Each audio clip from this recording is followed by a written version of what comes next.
안녕하세요. 문광입니다. 탄어사상 한국학을 말하다 오늘 시간에는 탄어 스님의 그 선사상에 대해서 이어서 계속 공부를 좀 하도록 하겠습니다. 우리가 이제 탄어 스님 하면은 화엄경을 완역을 하셨기 때문에 거의 20년 가까운 세월 동안 번역하시고 교정 보시고 출간하실 때까지 그 긴 세월을 화엄경을 번역을 하셨고, 그다음에 많은 우리 강원의 교재들을 다 번역을 하시고, 그 유교의 그 주역과 그다음에 노자와 장자를 다 번역을 하셨기 때문에 흔히들 이제 대강백으로 알고 계십니다. 실제로 그러하고 대학자이시고 대석학이시고 큰 현대의 그 사상가임에 틀림없습니다. 근데 제가 이렇게 탄어 스님을 공부를 해보니까 스님의 그 본래 진면목은 선사시더라 하는 거죠. 그래서 스님의 근본 사상에는 선이 깊이 간직되어 있더라라고 하는 부분을 말씀을 드리고자 합니다. 그래서 스님은 경어 스님, 하남 스님의 그 법맥이 흐르고 있는 오대산 상원사로 출가를 해서 지난번에도 말씀드렸지만은 경전을 이제 선원에서 공부를 하셨던 겁니다. 그래서 20대 초반에 처음에 출가하자마자 무건 참선을 하남 스님께서 공부를 시켰습니다. 그래서 무건 참선을 하시다가 이제 선원에서 교학, 말하자면 이 불교의 경전들을 섭렵을 하시게 됐는데, 워낙 한문을 잘하시다 보니까 한문 물리는 벌써 트여가지고 오셨기 때문에 강사로서 중강으로서 강의를 하시는데, 그 다음날 강의할 내용을 스님이 일단 다 외워가지고 하남 스님한테 가서 전부 다 현토하고 석사를 하는 걸 다 강해 바치고 난 다음에 모르는 것이 있으면 다 질문을 하셨다 그래요. 질문을 다 해서 그다음에 현토 가지고는 말이죠, 토론까지, 하남 스님과 토론까지 할 정도로 그렇게 그 연말을 이렇게 하신 거죠. 그러고 나서 그 다음 날 대중들에게 경전 강의를 했다고 합니다. 그렇게 경전 강의를 하다가 질문이 나오면 하남 스님께서 옆에서 앉아 계시다가 답변을 하는 형태로 그렇게 하시면서 이 7, 8년의 그 세월 동안을 말이죠, 이 그 교학에, 불교 경전에 아주 중요한 그 이력을 다 마치셨던 거죠. 그랬기 때문에 탄어 스님 그런 말씀 하셨다 그래요. 내가 예전에 하남 스님하고 같이 봤던 경전들은 하나의 오차도 없이 자신이 있다, 이런 말씀을 하셨다 그럽니다. 그래서 그 빠른 세월 동안 모든 경전을 독파를 하셨기 때문에 스님은 대강백으로 유명하시죠. 그러나 스님의 그 모든 일상생활의 그 삶은 선으로 점철되어 있었습니다. 저녁 9시 정도 되면은 무조건 그 잠자리에 딱 드셔가지고 새벽 1시 내지 2시가 되면 일어나셔서 하루 시작을 무조건 참선과 함께 시작을 하셨다 그래요. 선정 속에서 참선을 하시고, 그리고 나서 아침부터 오전 내내 번역을 하는 그런 그 세월을 아주 길게 보내셨다 합니다. 하루에 10시간에서 14시간 가량을 경전을 번역을 하시고, 오전 중에는 뭐 거의 일행삼매로 참선부터 시작하셔서 경전을 이렇게 번역을 하셨다 하거든요. 그래서 본인께서도 선지를 가장 중시했고, 경전을 보시다가 혹시 번역을 하시다가 막히는 부분이 있으면 참선을 하셨다 그래요. 스님은 번역을 하실 때 말이죠, 사전이나 옥편 없이 번역하셨답니다. 그 모든 한자에 달통을 하셔서 사전이나 옥편 없이 번역을 하실 정도로 환하게 아셨고, 그 이전에 이미 경전을 다 보실 때 하남 스님 밑에서 그 회상에서 이미 그 다 외워가지고 다 공부를 하셨다 그래요. 그러니까 예를 들어서 뭐 이제 대승기실론 같은 거를 제자 스님께서 가서 현토를 좀 달아주십시오 하면서 책을 이렇게 드렸더니 네가 받아 적어라 하시더라는 거예요. 그 앞에서 이렇게 책을 스님이 직접 받아 적으라 해놓고는 그냥 줄줄 그냥 외우시는 대로 현토를 해서 외워서 줄줄 읽어주시면서 현토 달아라, 이렇게 바로 책 거꾸로 보면서 그렇게 할 정도로 완벽하게 그 경전에 대해서는 다 외우고 계셨다 그래요. 그러니까 현토까지 하남 스님과 그 현토와 토론을 거쳐서 현토마저도 완벽하게 하나의 완벽한 그 암송이 다 되어 있으셨던 그런 분이다 이 말이죠. 그런 형태로 공부가 다 되셨기 때문에 그 이후에 이제 모든 경전 번역하실 때는 이미 번역하시는데 모든 그 준비가 다 되어 있으셨다. 그러다가 혹시 모르는 부분이 생기면 그것은 문자 밖의 소식이다.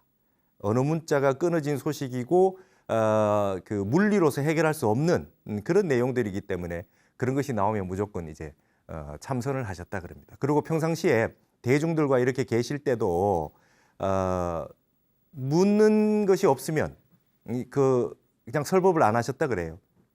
뭐 질문하거나 궁금한 게 있어서 제자나 이런 그 여러 처사님이나 보살님이 와서 질문하지 않으면 그냥 가만히 앉아 계시고 참선하고 계신다는 거예요.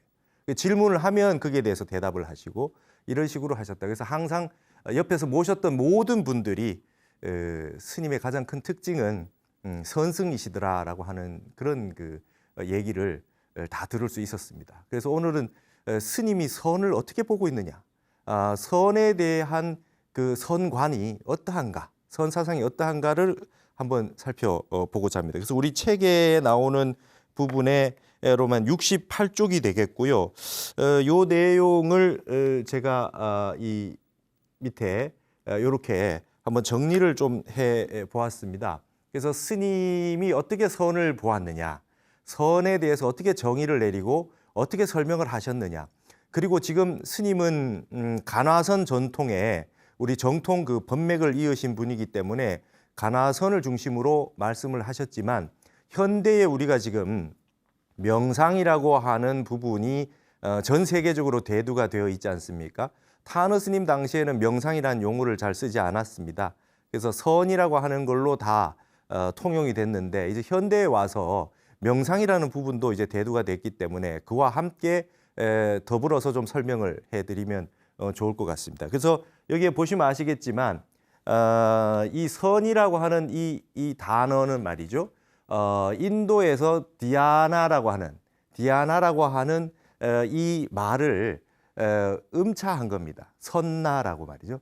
선나라고 저렇게 음차를 한 거고 그 내용의 뜻은 사유수다. 생각하여 닦는다. 이건 타너 스님이 직접 사유수라 해서 이렇게 번역을 한 겁니다. 그 다음에 정려다. 고요히 생각하다라고 하는 디아나라고 하는 뜻을 선나라고 음차로 해서 번역을 해놓고 그래놓고 난 다음에 그 한자의 그 의역을 하면 사유수다, 정려다 이렇게 된 겁니다. 그래서 중국 발음을 하면 찬이 되고 일본에서는 젠이라 그러죠. 그래서 우리나라에는 선이라 그래서 SEON이라고 하는 저걸 공식적으로 쓰기로 했습니다. 한국 선의 용어로는 말이죠. SEON을 지금 씁니다. 그래서 1960년대나 이럴 때에 일본의 선사들이 미국이나 유럽으로 많이 진출해서 선을 많이 알리셨죠. 그래서 젠 스타일이라고 해서 선을 젠이라고 하는 것이 굉장히 많이 보편화됐었습니다. 그래서 선은 젠이다 이렇게 이제 서양에서 많이 알았죠. 근데 그 원래 중국 발음으로는 찬이 되고 디아나라고 하는 번역이 이제 선나가 됐던 겁니다.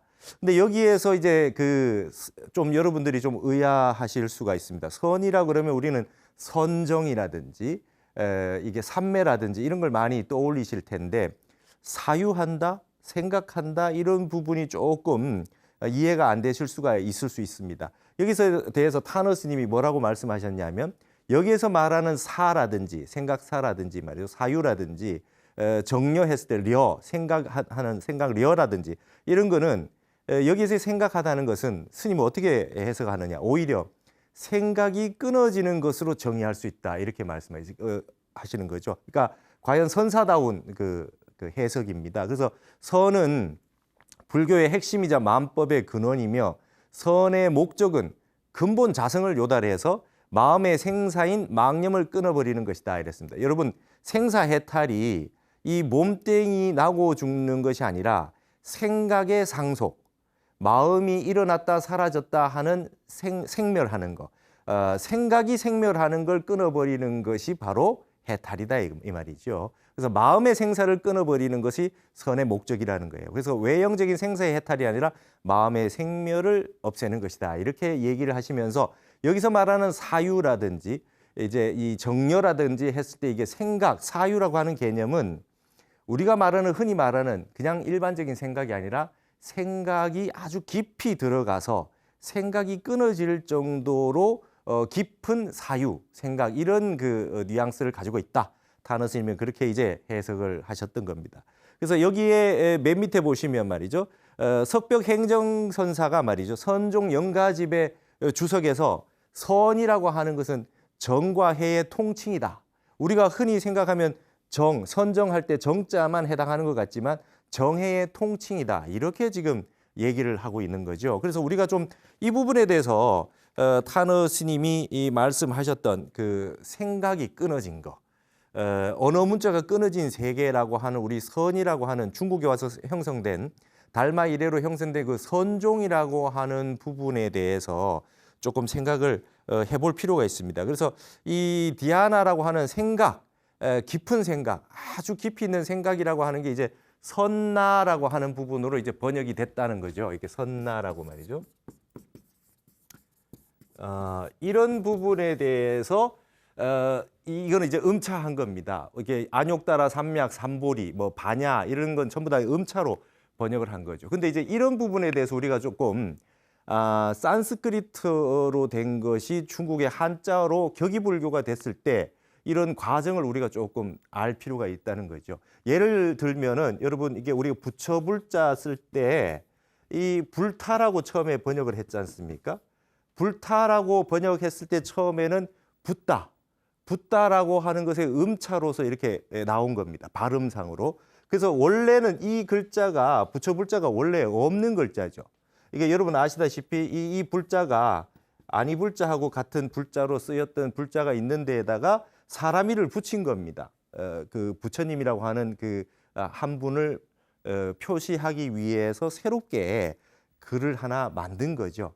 근데 여기 있는 불타라고 쓴 거는 붓다라고 하는 것의 발음의 형태로 만든 것이죠. 그래서 지금 뭐 중국어로 하면 포투어 이렇게 되겠죠. 포투어 이런 식의 발음이 되는데 붓다라고 하는 거를 이렇게 음차로 해서 한자로 이렇게 만들어냈던 겁니다. 그래서 우리가 불타야중 할 때 이렇게 불타야중 쓰고 있지만 원래는 붓다라고 하는 형태로 이렇게 번역을 해서 쓰게 된 건데 이게 이제 그렇죠? 부처가 돼서 그다음 이게 부처가 된 다음에 부처가 된 겁니다. 우리가 부처님 여기 이제 부처님을 붙여서 부처님이 된 건데 이게 티어가 붙다가 부투어에서 부처가 부처된 건 이제 국외어마죠. 그래서 우리가 이제 원래는 부처님 하는 발음이 불타라고 하는 우리는 발음이 불타지만 푸투어에서 붓다라고 하는 음차로 나온 형태의 부처님이라고 하는 형태가 나온 것입니다. 그래서 글자는 여기서 이 글자는 만든 글자고 이 글자는 잘 쓰지 않는 타라고 하는 글자를 갖다 붙인 건데 선이라고 하는 건 조금 다릅니다. 이 선이라고 하는 건 원래 있던 글자죠. 이제 이 선이라고 하는 원래 뜻은 말이죠. 설문해자에 보면은 제사를 지낸다는 겁니다. 제천야라 이렇게 나와 있어요. 하늘에 제사 지낸다는 뜻이에요.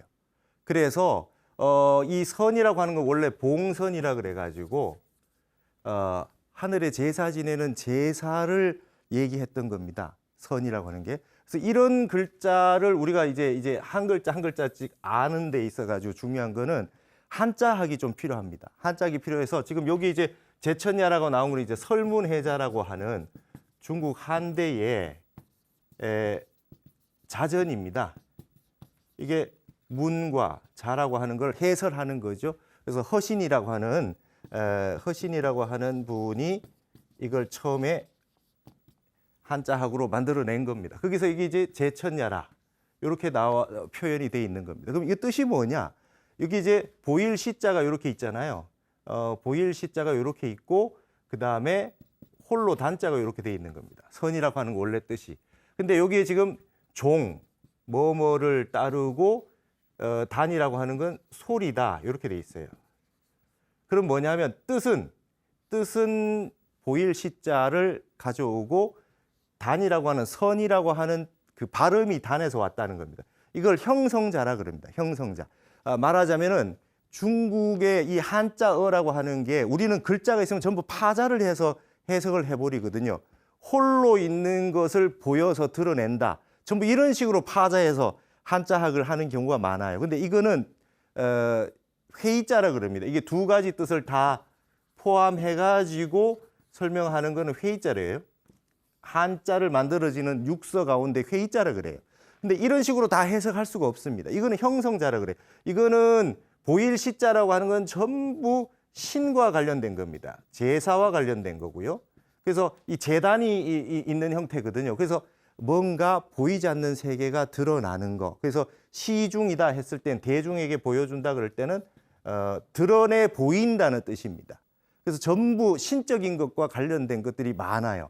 그래서 요거는 이제 단은 발음만 가져온 겁니다.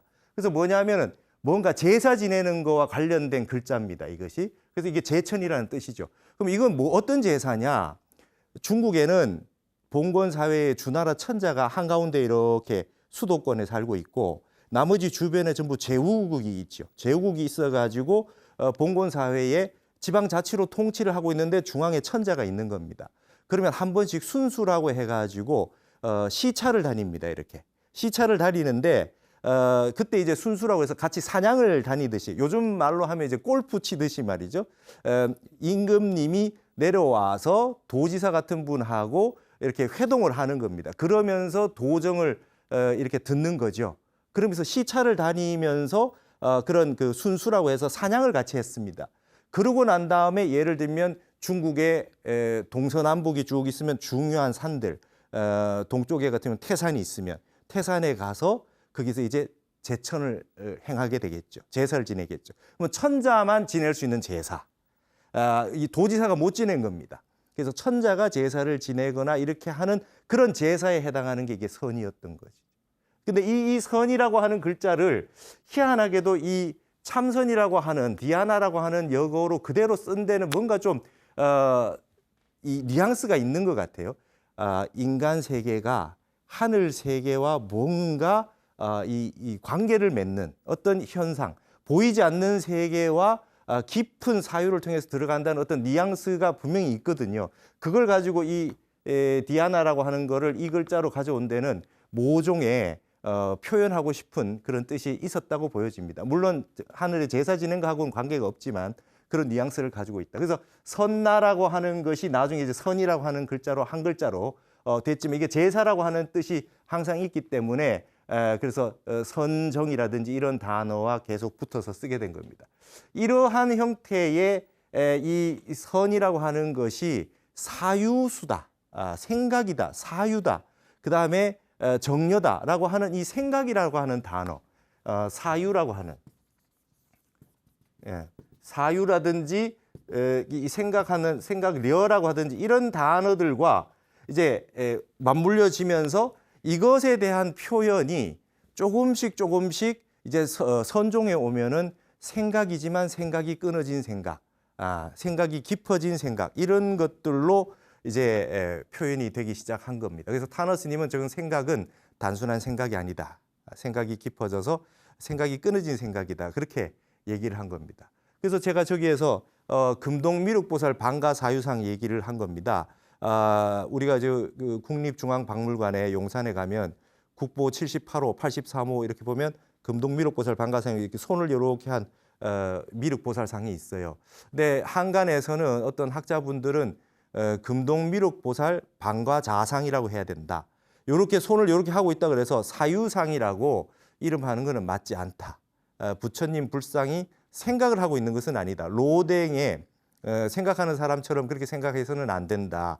저것은 단순한 사유가 아니기 때문에 그냥 방가자상이라고 해야 된다. 이렇게 얘기하는 분들이 있어요. 하지만 여기에 타너 스님의 말씀처럼 사유수라고 하는 개념으로 선을 얘기하고 있고 생각이 끊어진 생각이라고 얘기한다면 금동미륵보살 방가사유상 해도 무리는 없겠다. 이런 생각이 드는 것이죠. 사유를 하고 있는 것이 아니라 깊은 선정에 들어있는 모습으로서 미륵보살을 이렇게 그 표현했다라고 해도 그다지 무리가 없을 줄 압니다. 그래서 우리가 여기서 말하는 사유수나 정려 같은 그 생각이 일반적인 생각이 아니다. 생각이 끊어진 생각이라고 하는 것. 그다음에 이것이 어느 정도 끊어져야 되느냐. 마음의 생멸, 생각의 생멸, 기멸이 없어지는 세계. 지난번에 말씀드렸잖아요. 성품 성자의 성자리는 생각 한 생각 일어나기 이전 소식이다. 그 자리가 바로 근본 성품자리다. 그래서 생각이 일어났다 사라졌다 하는 그 끊임없이 우리의 생각이 상속한다.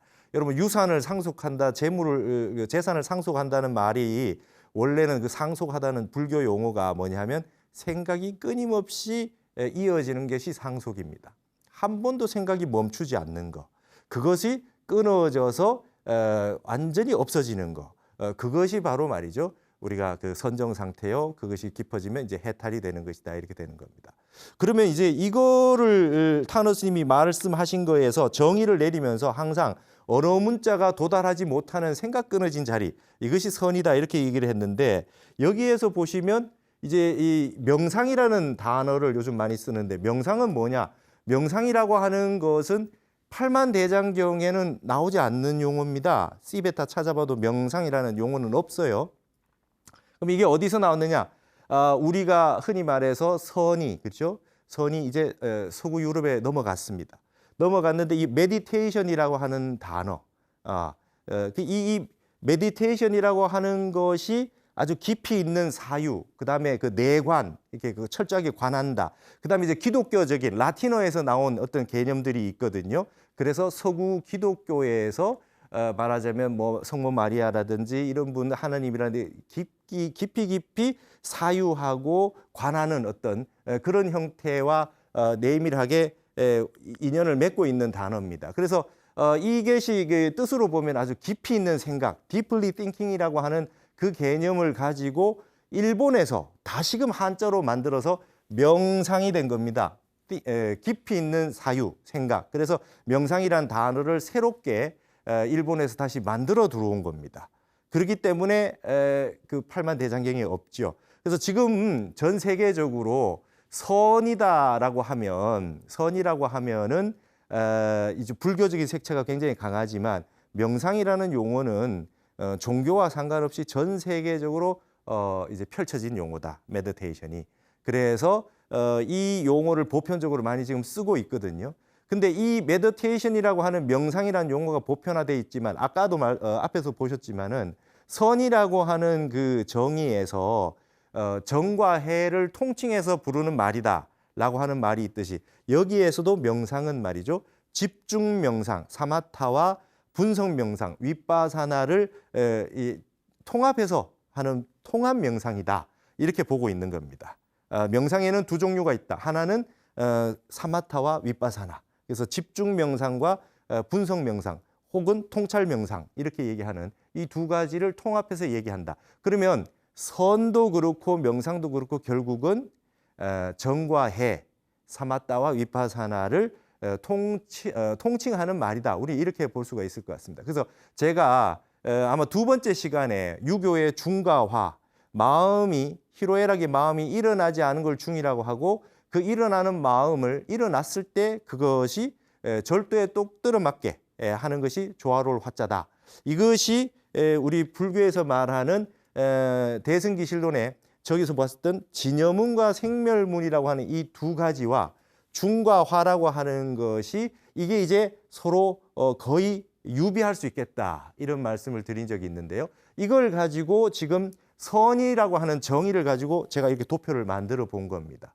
그래서 이런 부분을 보면 1심이 대승기실론에서 1심이 2문 두 가지 진여문과 생멸문으로 나눠진다면 유교로 말하자면 중과 화로 나눠질 수 있단 말입니다. 이걸 왜 이렇게 표로 만들었냐 하면 타너 스님이 이 중과 화와 진여문과 생멸문을 연관시켜서 법문을 많이 하셨고 글도 많이 써놓으신 게 있기 때문에 타너 스님의 사상을 가지고 와서 스님이 말씀하셨던 전체를 제가 이제 표로 만들어 본 것이죠. 이렇게 되면은 이 윗부분은 전부 사마타와 관계된 겁니다. 여기 이제 사마타라든지 지라든지 정이라든지 선정이라든지 이게 전부 다 사마타와 관련된 내용들이고 그 다음에 밑에 나오는 이 화라고 하는 것은 전부 다 윗바사나와 관과 해와 이런 식으로 다 표현할 수가 있죠. 그래서 사마타와 윗바사나, 그다음에 지관을 겸수한다 말 들어보셨을 거고요. 정과 해를 쌍수한다, 정의 쌍수다. 그다음에 우리가 육바라밀에서는 위에 거는 선정바라밀이고 밑에는 반야바라밀이다, 지혜바라밀이다 이렇게 얘기할 수 있을 겁니다. 여기는 한 생각도 안 일어난 거니까 고요할 적자를 쓰고요. 그다음 이거는 관조해서 비추어 본다 해서 비출 조자를 쓰게 되겠죠. 적조가 되겠습니다. 그다음에 이거를 말이죠. 용수의 팔불 중도로 얘기하자면 여기는 사마따의 그 내용은 불생, 일어나지 않는 거고, 그다음에 이 밑에 윗바사나는 불멸입니다. 그렇다고 해서 안 일어나는 것이 아니죠. 일어나는 걸 관하는 겁니다. 그래서 우리가 그 간화선에 대별해서 묵조선을 얘기하게 되는데, 묵조선도 묵은, 묵묵할 묵은 이 사마타에 해당하는 거고, 조라고 하는 거는 이제 윗바사나에 해당한 게 되겠습니다. 그래서 이제 보조 스님의 보조 법어에 입각해서 볼 것 같으면 위에 부분이 진여문이 공적이 해당하고 밑에는 영지가 되겠습니다. 공적 영지라 그러죠. 그 다음에 우리 그 항상 선정산매에 드는 얘기를 할 때 항상 하는 것이 적적과 성성입니다. 성성적적해야 된다. 한 생각도 일어나지 않는 고요한 상태가 유지되는 것이 적적이고, 그 다음에 그렇다고 해서 흐리멍텅하면 안 되거든요. 무기의 형태로 흐리멍텅한 그 혼침의 상태로 고요하면 안 되고, 또렷또렷하게 밝게 정신이 아주 그 딱 살아있는 형태로 적적이 유지되게 되면 이걸 성성이라고 그렇게 얘기를 하게 되는 겁니다. 그래서 이거를 선에서는 말이죠, 쌍차 쌍조라 그럽니다. 차라고 하는 건 이게 막을 차자입니다. 생각 일어나는 것, 한 생각 일어나는 것이 전부 다 막는 것이고, 이건 쌍조라 그럽니다. 전체가 다 비추는 겁니다. 그래서 쌍차 쌍조라 그러고요. 이거를 이제 흔히 말해서 진공과 묘유라고 이렇게 얘기하죠. 진공이라고 하는 건 한 생각도 일어나지 않은 상태, 묘유라고 하는 상태는 진공을 바탕으로 해서 산이 오면 산이 비추고 물이 오면 물이 비출 정도로 맑은 거울에 모든 것이 다 비춰서 환하게 드러나는 묘유의 세계.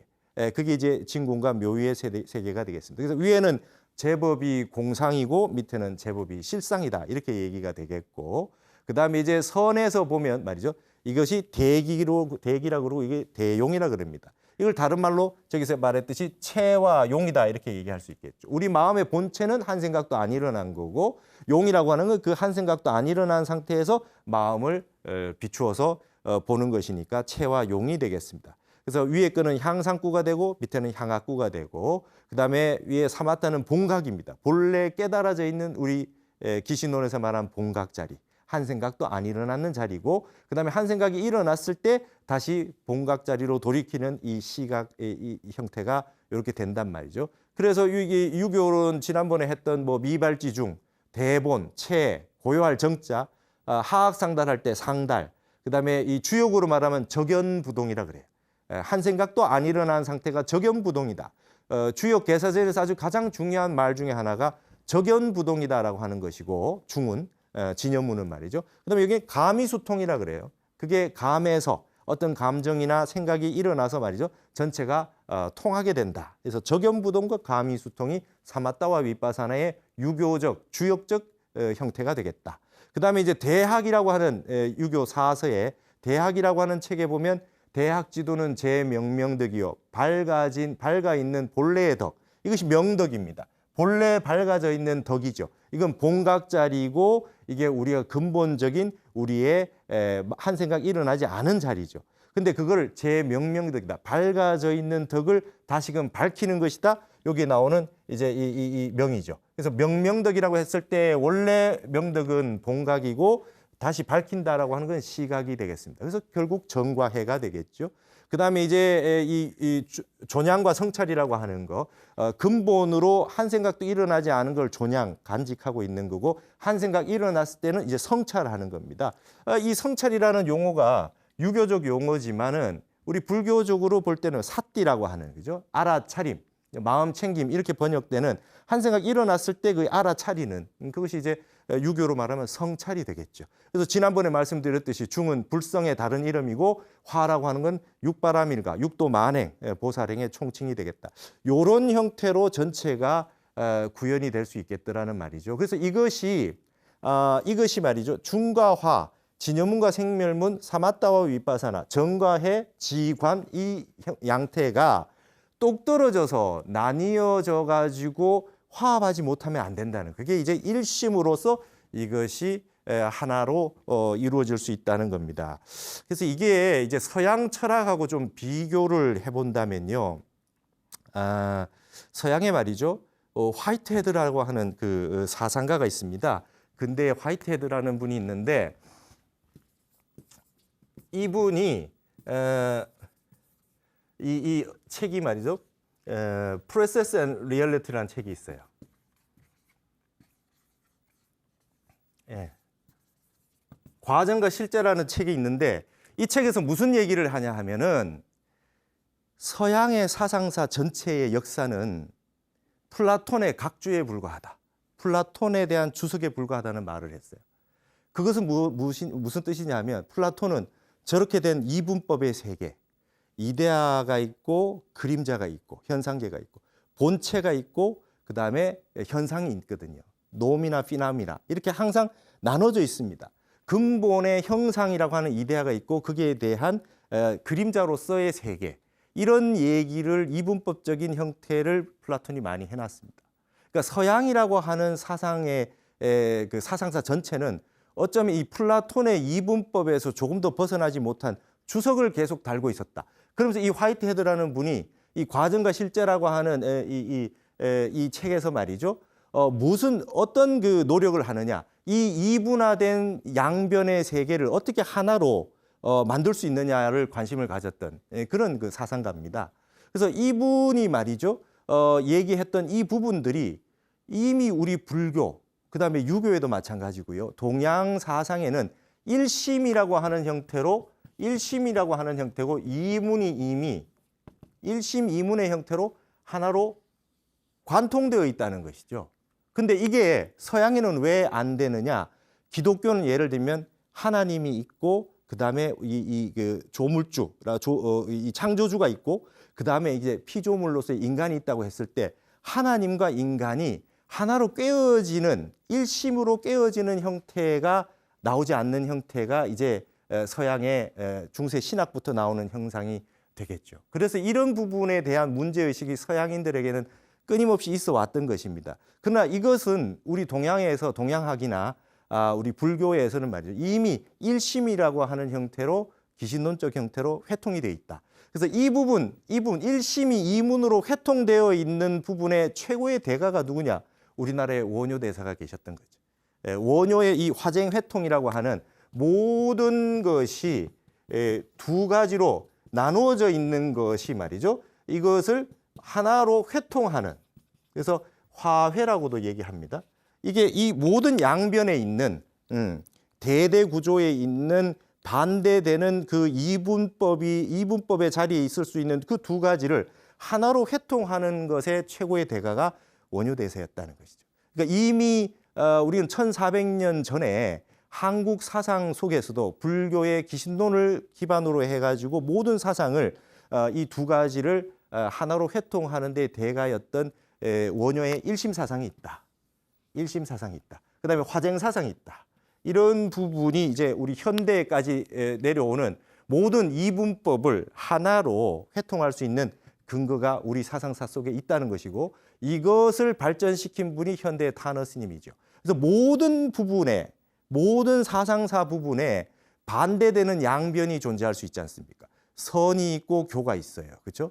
그다음에 모든 사상에서 이게 반대되는 부분들을 하나로 회통하는 데의 대가가 타너 스님이었다. 그래서 예전에 우리 신라 시대 때 원효가 있다면 현대의 타너 스님이 이걸 이제 회통하는 것으로 모든 이분법으로 나눌 수 있는 이문의 세계를 어떻게 하나로 꿰어서 일심으로 회통할 수 있느냐라고 하는 것이 이제 타너 스님의 관심 분야였던 것입니다. 그래서 이런 부분에 입각해 가지고 본다면 지금 우리가 말하고 있는 우리 그 동아시아 쪽으로 넘어온 북방 불교에서 수행하고 있는 간화선이나 그다음에 남방을 중심으로 해서 수행하고 있는 남방의 윗바사나나 이런 것도 회통이 가능하다는 것이죠.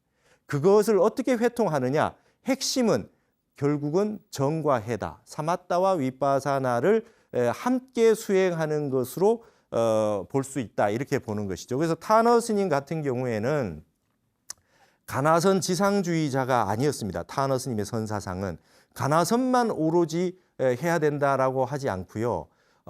이제 그 관법이라 그랬습니다. 그때는 그 명상이라는 용어가 거의 잘 쓰이지 않았기 때문에 이제 관법이라 그래가지고 북방 관법에 주목해야 된다.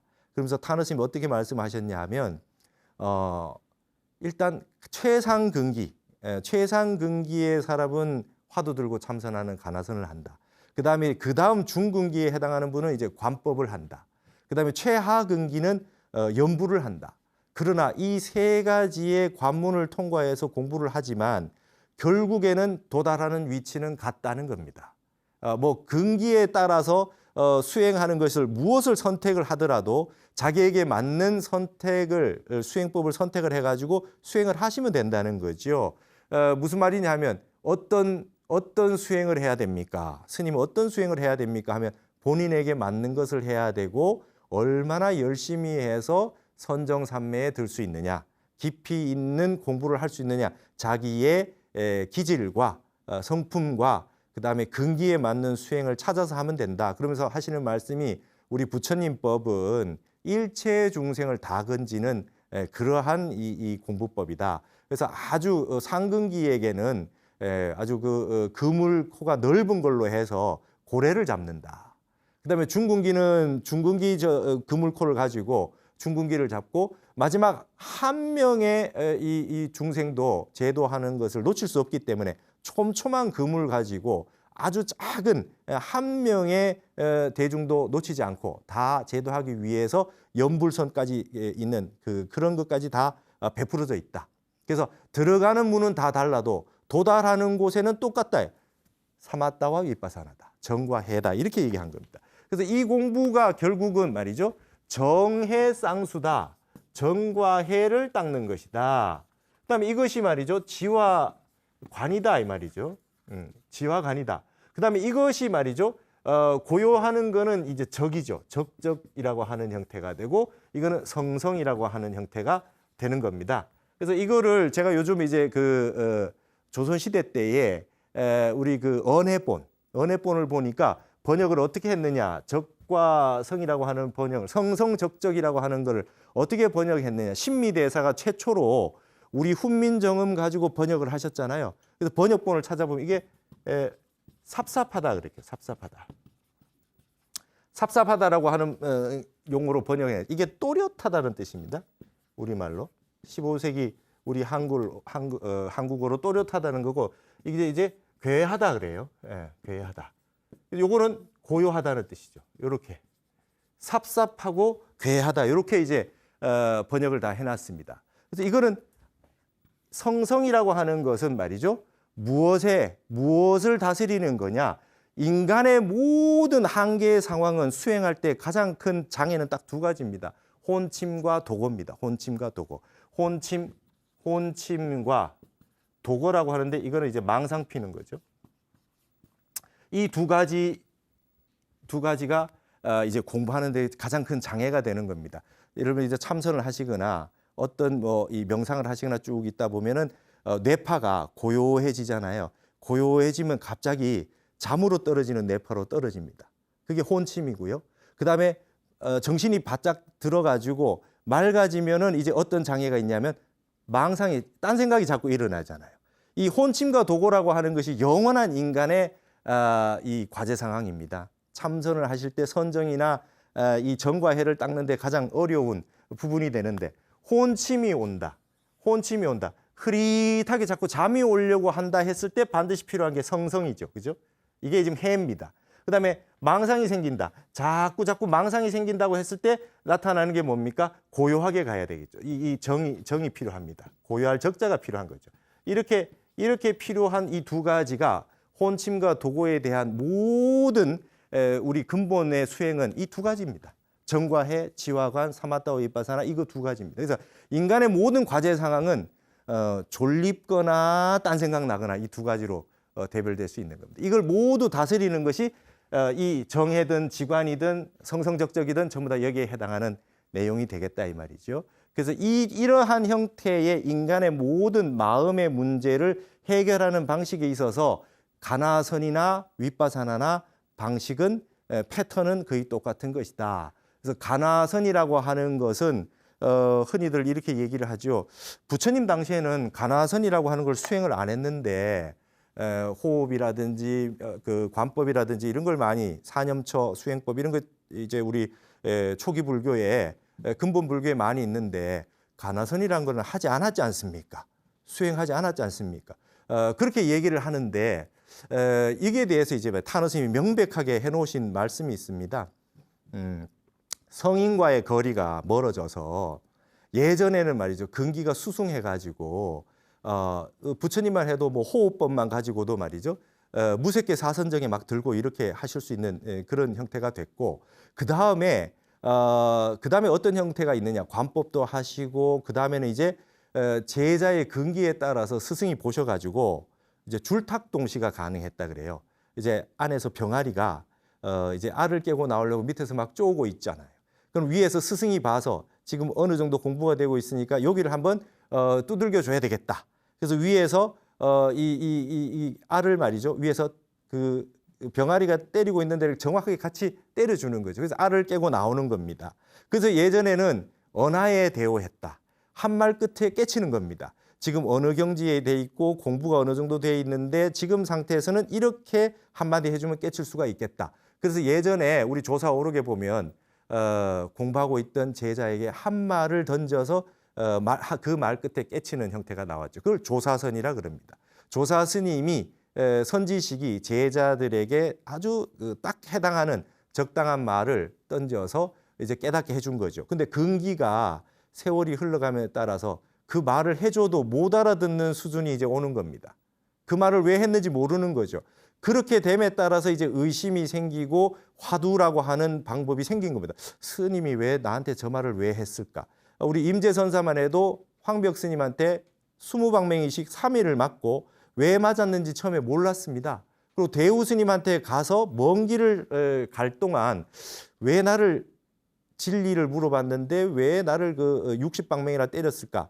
굉장히 의심이 되지 않았겠습니까? 그래서 이 대우 스님한테 가서 이 깨치게 되거든요. 그러듯이 이 언하에 개요하는 조사선이 안 되다 보니까 이게 화두를 들고 참선하는 가나선이라고 하는 것까지 나오게 됐는데 이것을 타너 스님은 어떻게 얘기했느냐? 예전에는 근기가 수승해서 한 말 끝에 깨치고 그 다음에 호흡법이나 관법이나 이런 걸 통해서 쉽게 깨쳤다. 근데 이제 점점 이 사람들이 세지총명, 사람들이 너무 똑똑해졌다. 똑똑해져 가지고 분별망상이 오히려 많아졌다는 거예요. 그래 가지고 이 바이러스가 강력해지니까 백신이 강한 게 나온 거다. 가나선이라는 것이. 그렇게 해서 수행법이 새로 만들어진 거다. 그래서 그렇게 해가지고 만들어진 게 가나선이기 때문에 이런 법에 대해 가지고 이해를 해야 된다는 거죠. 부처님 당시에는 하지 않았던 수행이지만 그렇다고 하더라도 이것이 많은 도인들을 양상해냈다. 많은 도인들을 양상해냈다. 그래서 우리나라 그 해국 스님 같은 분이 달라이라마를 만나러 가셔가지고 한국에서는 어떤 수행을 하고 있습니까? 물어봐서 우리 그 해국 스님께서 우리 가나선의 방식을 다 말씀드렸더니 달라이라마 존자 그랬대요. 와, 그 견성하기 너무 좋은 방법이겠다. 선정에 들기에 너무 좋겠다 말이죠. 존재의 가장 근원적인 의심을 가지고 공부를 해서 선정산매에 들기 너무 좋을 거라는 거죠. 그래서 이런 식의 가나선 수행법이 생겨난 겁니다. 그래서 타너 스님 같은 경우는 가나선 수행법도 했지만 말하자면 북방에 일어났던 관법 같은 거 그런 것도 정확하게 이제 같이 포용해가지고 관법이나 가나선이나 다 같이 수용해서 정진할 수 있다는 말씀을 그렇게 해주셨다라고 하는 부분. 이런 부분들을 우리가 조금 이해를 하면 앞으로 가나선과 명상도 서로 회통해서 서로 주고받는 이런 정과 해를 함께 닦는 이런 수행법의 현대적인 수행법에 대한 우리의 그 새로운 공부 방법에 대한 현대적인 회통의 길이 열리지 않을까 이렇게 생각합니다. 타너 스님의 회통의 정신이 현대 수행법에도 적용이 될 수 있지 않을까 이렇게 생각하면서 오늘 우리 그 선사상에 대해서는 이 정도로 마치도록 하겠습니다. 감사합니다.